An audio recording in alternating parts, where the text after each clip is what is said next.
Muchas gracias por estar de nuevo con Polos Opuestos. Pues estamos esperanzados y al mismo tiempo, pues como se ha perdido tanto la confianza en el proceso de paz, bajo el impacto del cese unilateral de nuevo por parte de la FARC, que nos tiene a todos en expectativa a ver si el proceso por fin se endereza y vemos que podamos conseguir la reconciliación. Hemos invitado a dos personas muy significativas, pues que el brigadier general retirado, Jaime Ruiz, hoy presidente de ACORE, pues para nosotros representa mucho porque tuvo una carrera militar sin tacha, llena de éxitos y con muchísimas dificultades. Decían ahora que por fin había encontrado a Oti Patiño, que es otro de nuestros invitados.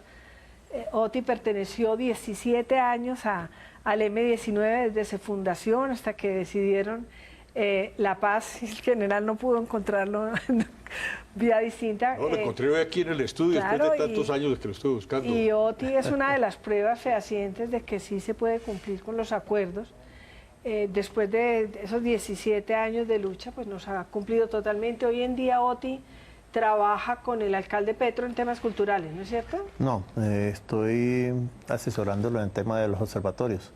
El distrito tiene muchos observatorios y más de los que creo que necesita. Y entonces, mucha burocracia y mucho gasto. No sé, no tanto eso, sino que en un determinado momento fueron como una moda, pero digamos falta estructurar algunos son muy valiosos, otros realmente no arrancaron, hay de todo ahí. Pero por eso le digo, todo eso es plática y gente. Sí, claro. Pero no claro. solamente a nivel del distrito, sino a No, lo nivel que quiero nacional. decir es que eso no es de ahora. Ah, sí, sí, No es es, verdad. digamos, mejor dicho, eso surgió desde hace rato. Bueno, y mi general, que está de presidente hoy en día de ACORE, que es la Asociación Colombiana de Oficiales Retirados, que es un think tank de reflexión bien importante. A ver, ustedes, este nuevo anuncio de la FARC, del cese unilateral por un mes en principio, ¿les da confianza? ¿Creen en él? ¿Creen que ayuda a que el proceso de paz se enchipe y salga adelante? Mi general, ¿usted cómo lo toma esa medida? Es un nuevo anuncio de muchos que ya ha hecho. Otros, al iniciarse el proceso de conversación en La Habana, se dan para la época de fin de año, diciembre. Nunca se cumplieron. Lo cual pues indicaba, ¿no?, poca seriedad en el compromiso o poca autoridad sobre las bases, ¿no? Falta de unidad de mando. ¿Y cuál cree usted que sea la realidad de las... A ver, es muy confuso porque como esto no hay forma de verificar, ¿no? Es muy confuso. Este último anuncio, ¿no?, de cese al fuego unilateral es diferente al que se hizo en el mes de diciembre. En diciembre dijeron cese unilateral de fuego, pero también de hostilidades y de manera indefinida, que termina con el ataque, ¿no?, que se hace a las tropas en Cauca, en el departamento del Cauca, donde mueren 11 soldados. En este nuevo anuncio, que lo hacen antes del 20 de julio, que comenzó a surtir efectos este 20 de julio pasado, pues hablan únicamente de cese al fuego bilateral, no hablan de hostilidades. Y en el concepto de hostilidades, ¿no?, incurre mucha actividad delictiva, ¿no?, mucha actividad criminal que afecta mucho a la población civil. O sea que en ese sentido es diferente, es incompleto. Así pues de que sobre esta situación, ¿no?, o sea, las extorsiones podrían seguir... Es cierto, no sabemos realmente cómo se va a manejar y en qué consiste. General, las extorsiones que están a la última, el tema del narcotráfico, el tema de la minería ilegal y todo eso, bajo ese supuesto podría seguir. A ver, no, sobre ese supuesto pueden seguir muchas cosas, ¿no? Hay una cosa por principio que hay que respetar. Constitución Nacional establece con claridad cuál es la visión de la fuerza pública. Pero vamos hasta ahora en entonces, por eso, frente a este tema, la extorsión es una actividad ilícita que de golpe no genera el ruido, ¿no?, de un acto terrorista violento, ¿no?, uso de explosivos, pues se viene dando. Y lamentablemente es una cosa que se ha extendido en todo el territorio nacional. Eso es muy triste y sobre todo que no se denuncie, ¿no? Porque como que sienten que pierden el tiempo con la denuncia y uno en todas partes del país encuentra que ese fenómeno se está dando. ¿Cómo está su esperanza, su nivel de esperanza respecto al proceso, Oti? Yo creo que el proceso es inevitable. El tema es si hacemos un buen proceso o no hacemos un buen proceso. Para mí, ¿Cómo está digamos, viendo el proceso hasta ese tema. Lo que pasa es que el proceso se pactó bajo algunas condiciones. Una de las condiciones es que se negociaba en medio del conflicto. Posteriormente, ese tema de negociar en medio del conflicto fue deteriorando la confianza de la gente en el proceso mismo. Vemos porque creo que el proceso ya lleva mucho tiempo, digamos, toda la discusión, todo el proceso de negociación. El otro tema es la lejanía de aquí, del país. De hecho, fue un proceso. Y el otro tema, que tampoco genera confianza, es que nada está negociado hasta que todo esté negociado. Entonces no hay acuerdos parciales, no hay acuerdos que vayan generando, digamos, confianza, un proceso donde uno piense que el proceso está avanzando. Es decir, hasta ahora, en términos reales, no hay nada. más los 27 salvedades que... Hasta que o hay un todo o no hay nada, entonces eso dificulta los niveles de confianza. Ahora bien, la FARC declara una tregua unilateral, digamos, se rompe con el acontecimiento del cual se está hablando. Hubo el bombardeo a los campamentos de la FARC, donde también murieron personas de ellos, y entonces empieza un proceso que ya no es simplemente negociar en medio del conflicto, sino negociar en el escalamiento del conflicto, lo cual ya genera una crisis de tenaz. confianza total. No, ya la confianza se disminuye, digamos, a unos mínimos. No, entonces, y es que acuérdense entonces ustedes... ya, digamos, el hecho de no escalarlo, ya es una ganancia. Pero desde luego no es suficiente. Bueno, pero hasta ahora es un ofrecimiento. No, pero yo digo que, digamos, esos son actitudes que vale la pena, digamos, tener en cuenta, pero el problema, y yo creo que Humberto de la Calle lo dijo con mucha claridad, el tiempo de la negociación se agotó. Se está en un tiempo extra de negociación. Sí, porque en los otros procesos se rompieron cuando la confianza de la sociedad civil se acabó. En situaciones similares, aquí yo admiro mucho a Humberto de la Calle, la verdad, yo creo que ha hecho un gran trabajo, pero es la obstinación del gobierno por el proceso. Usted, frente a lo que dijo el general, de que de pronto habría en la FARC, digamos, no aceptación de las decisiones que se toman en La Habana, ¿cree que eso Yo creo que hay una relativa aceptación de las decisiones, pues eso se vio cuando el secuestro del general Arenal Chocó, que luego se vio de que acataron la decisión de que se le soltara. Yo creo que eso era un frente. Sí, yo creo que todavía hay, digamos, unos controles de parte, digamos, de quienes en este momento tienen lo que uno llamaría la marca. Quienes están en La Habana tienen la marca de las FARC, digamos. Sí, pero les pregunto a los dos. Entonces, la marca está bien, pero ese secretariado, en ese tiempo tan largo que usted denomina y todos los colombianos coincidimos, también ese distanciamiento, porque pues ellos allá en La Habana, con toda la garantía, las seguridades, y sus tropas, digamos, los guerrilleros terroristas en el campo luchando, defendiéndose y atacando, no pone en riesgo pues esa relación entre comandante y tropa. Claro, ahí se puede generar una fractura, claro. Se puede generar una fractura porque es muy distinto, el general lo sabe, estar, digamos, ordenando a las tropas sin unas mediaciones de gente que está en el terreno.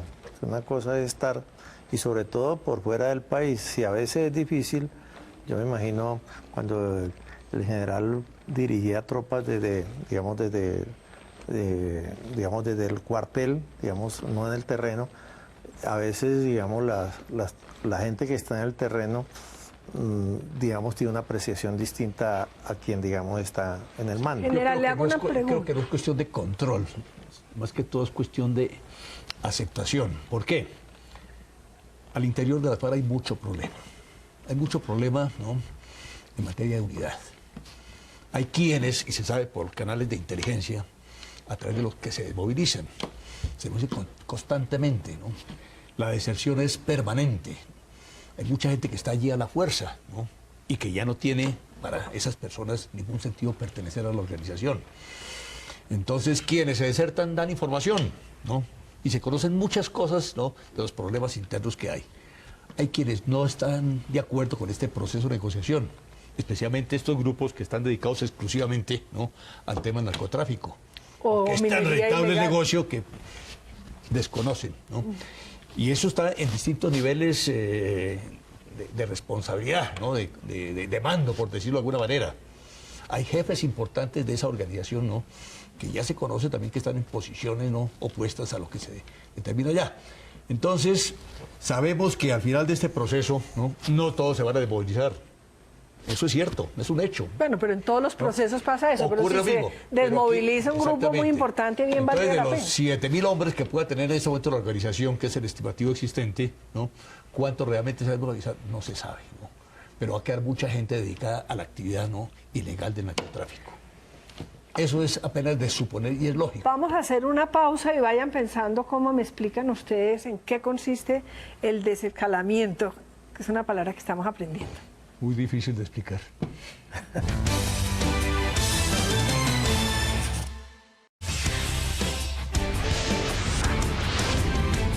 Bueno, estábamos hablando del tema de desescalamiento, que es una palabra que nos da un poco trabajo. ¿En qué consiste para ustedes esa palabra que no existe en el diccionario y que ojalá que sea pues una palabra inventada bien importante en la historia de Colombia? Oti. No, yo creo que es necesario, por lo menos, que el conflicto no siga subiendo la temperatura. Todo conflicto, y eso lo saben también todos los militares, tiende a escalar. Porque cuando alguien golpea, el otro responde con un golpe superior, digamos, es una espiral. Entonces, esa es, digamos, la tendencia normal en cualquier conflicto, de que frente a una agresión el otro responde no ojo por ojo, sino más que ojo, o 2 ojos por ojo. Entonces, y así, digamos, los conflictos se van, digamos, escalando. Entonces, se supone que un desescalamiento es una cuestión un poquito complicada porque va en contravía, digamos, de las tendencias normales de cualquier conflicto. Ahora bien... Parar la espiral. Creo que el tema, digamos, crear un ánimo y un espíritu distinto no es fácil. Creo que el problema fundamental es que en muy poco tiempo se vean logros, se genere otra vez confianza, se le genere confianza a la gente, desde luego a las fuerzas militares también, de que sí va a llegar a algún puerto este proceso. Sobre eso, el tema de los tiempos y el tema del desescalamiento del conflicto me parece que son circunstancias menores.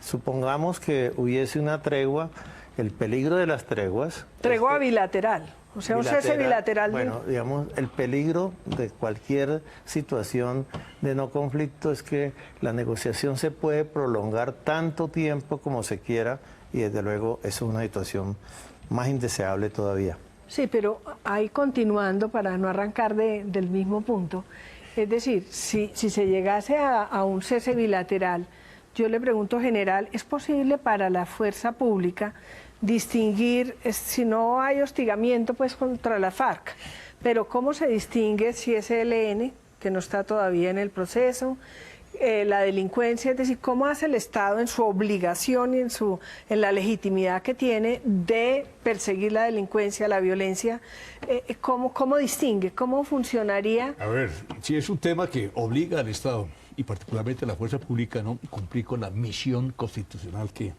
así lo determina. Muy difícil identificar, ¿no?, a quienes hay que perseguir, ¿no?, y a quienes no, cuando todos están violando de una u otra manera, ¿no?, la ley. El grupo armado así anuncie de mutuo propio, porque es de mutuo propio que ellos resolvieron, me declaro en tregua. No, y qué no ha sido maravilla que pactada. sea unilateral. Esa tregua no ha sido pactada. Fue la FARC que decidió, me declaro en tregua. Y al día siguiente... ¿Y eso le parece bien o no? ¿Ah? ¿Eso le parece a La usted FARC bien? puede ¿O no? pronunciarse como quiera, ¿no? Y ¿Pero le gusta que haya un cese unilateral o no? a ver, ¿De la ojalá FARC? lleguemos al cese bilateral, pero No, al definitivo. unilateral. A ver, el cese unilateral ha habido de ser desde el principio, ¿no? Porque lo que son las armas de la República no se pueden silenciar bajo ninguna circunstancia. Entonces, desde el comienzo mismo, pero bueno, se decidió negociar en medio del conflicto. Es lo pactado.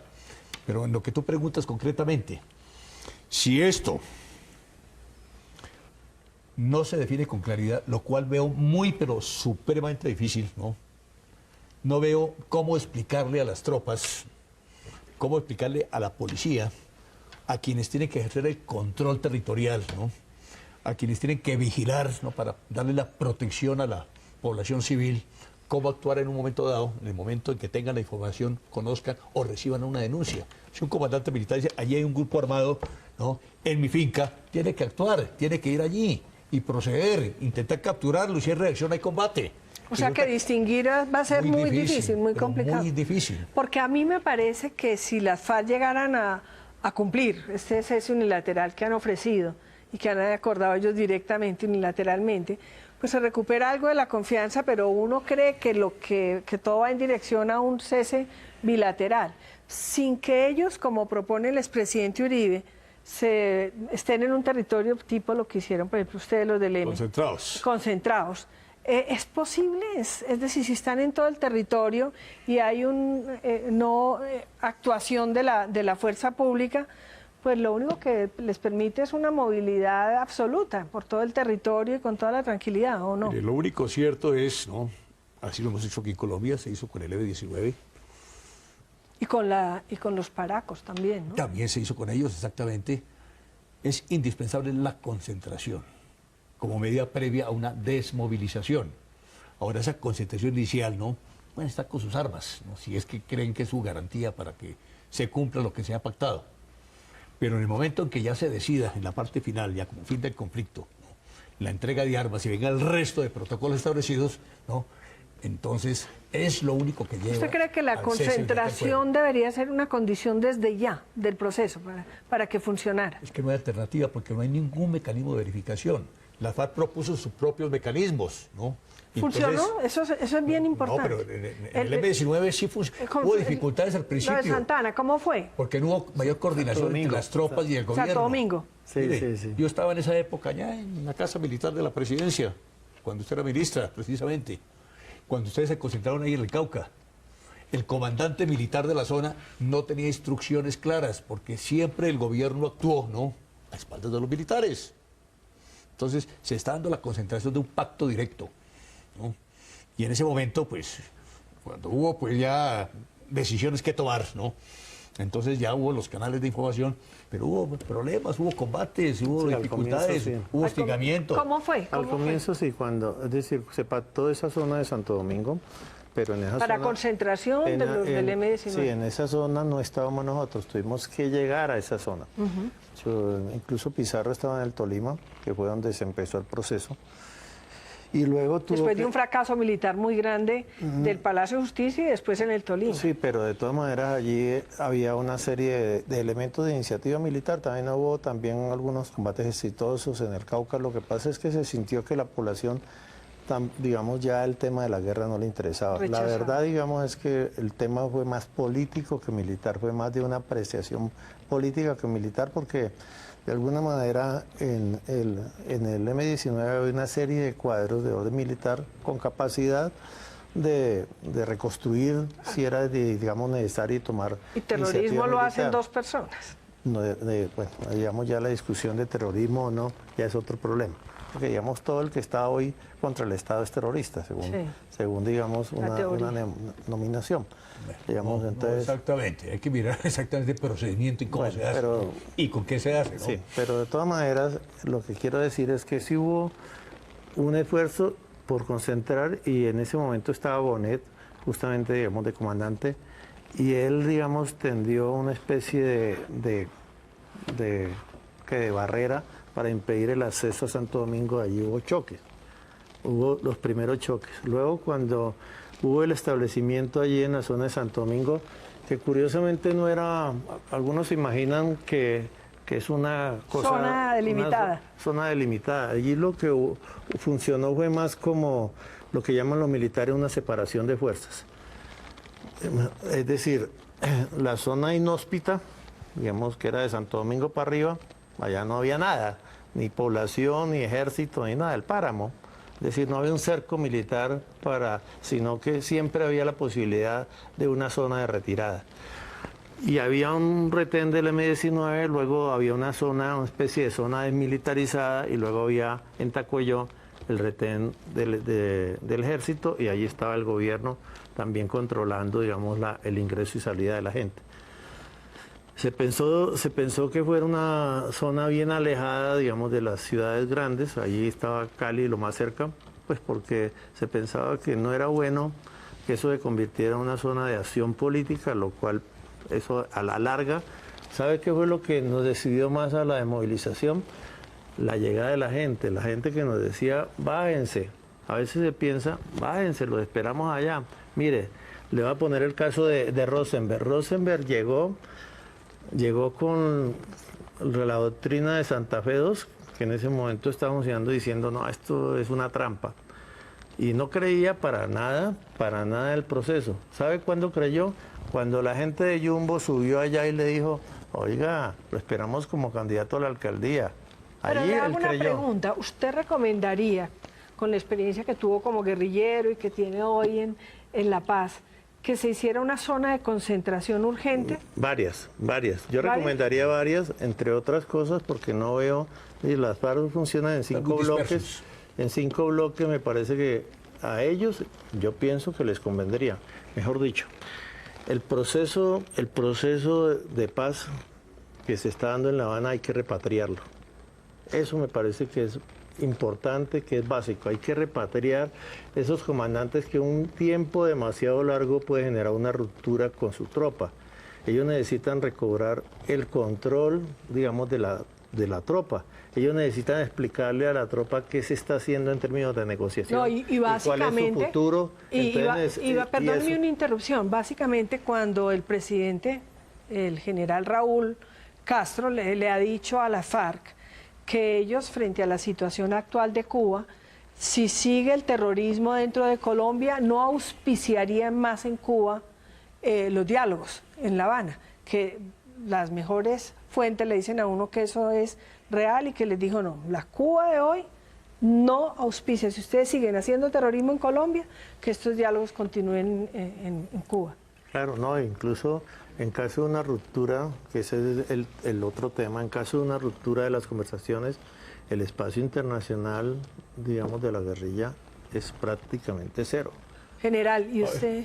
A ver, sobre este tema pues puede tenerse o darse muchas lecturas, ¿no?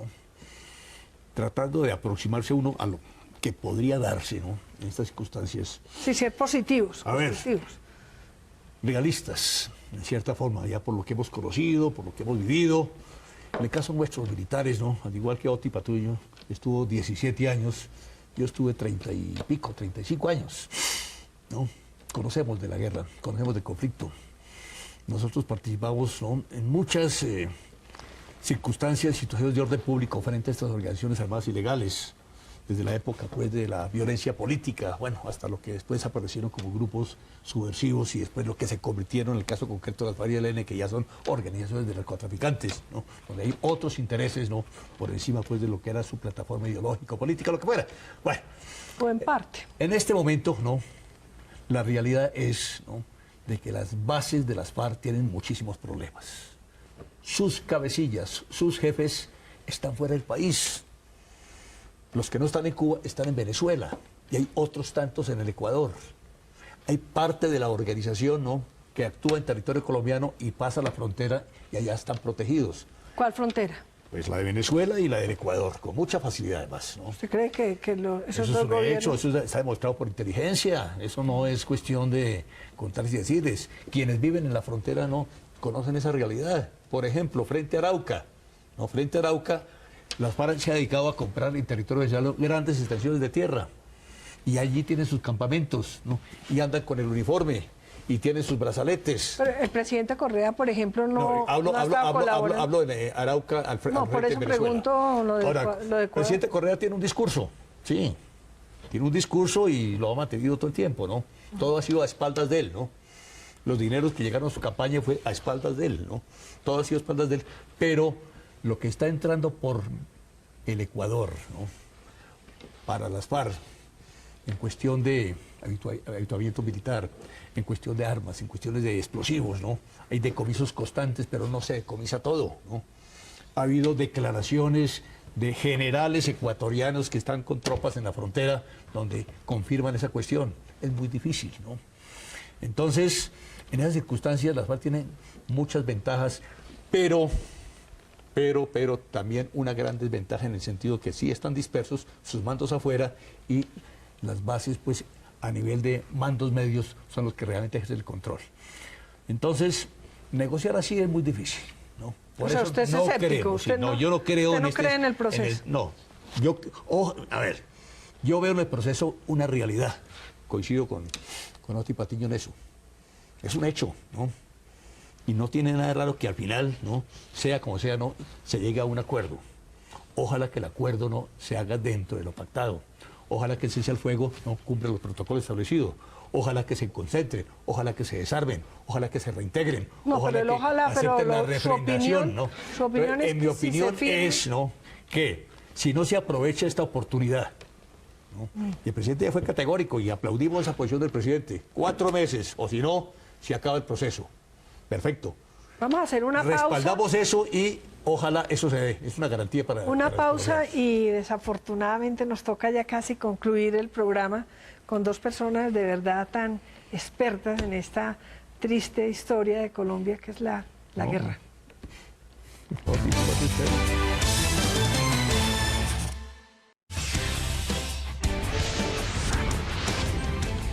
Nos queda 1 minuto para cada uno.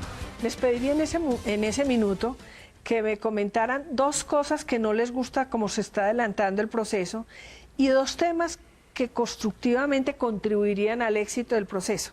O sea, lo malo y una cosa propositiva distinta a lo que se está haciendo. A ver, Oti.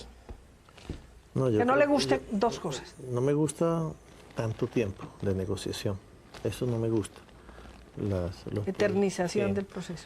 Incluso, digamos, cuando un proceso fracasa, en el caso del M-19, digamos, en diciembre de 1989 fracasó el proceso, se encontraron nuevas alternativas. Incluso se suspendieron órdenes de captura para Pizarro y Navarro, tuvieron que venirse a negociar a Bogotá, ellos 2, solitos. El tema del exceso de tiempo, que ya el presidente dice que son solo 4 meses. ¿Y cuál otro? ¿Qué otra cosa no le gusta? No, básicamente eso. ¿Y qué le propondría usted si estuviera bueno, allá? el tema de que no se puedan hacer acuerdos parciales que permitan, digamos, de eso de que todo está negociado, nada está negociado hasta que todo esté negociado, me parece que no permite, ahí sí, escalar, digamos, en la paz. Porque la única manera de escalar en el conflicto es escalando en la paz. Entonces, ese es, digamos... Mi general, ¿qué no le gusta a usted este proceso? A ver, lo primero, la generosidad constante del gobierno en esta negociación en que se entrega demasiado, ¿no?, aparentemente a cambio. O sea, que se negocia desde la debilidad y no desde la fuerza. Exactamente, y es una muestra de debilidad del gobierno y la aprovechan hábilmente la contraparte. Lo otro tiene que ver también es con lo que hasta el momento se ha visto. Todas las imposiciones, que son muchísimas por parte de las FARC, ¿no?, va uno viendo gradualmente que han venido siendo aceptadas. En cambio, no hemos visto así posiciones, ¿no?, fuertes del gobierno o imposiciones del gobierno para que sean aceptadas por la contraparte. O sea, vemos que hay una desventaja en esta negociación. O sea, ¿la propuesta sería cuál? La propuesta es, a ver, que se mantenga el señor presidente de la República en lo que dijo.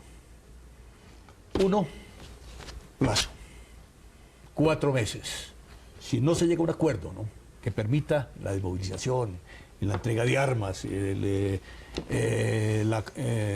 sea aprobado por el pueblo colombiano, la refrendación, etcétera, ¿no?, entonces lograr la paz, ¿no?, como se debe lograr y como lo obliga la Constitución Nacional, con victoria militar, y tenemos unas fuerzas militares y una policía suficientemente capaz, lo ha demostrado, ¿no?, para lograr este propósito.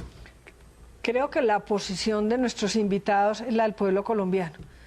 Es decir, esperanza y de que se firme un proceso que convenga a Colombia y mucha desconfianza frente al cumplimiento de la FARC. Por eso casi que lo que pedimos y le reclamamos a la FARC es devolvernos la confianza para que el proceso avance. Ojalá que de alguna manera nos oigan. Muchas gracias.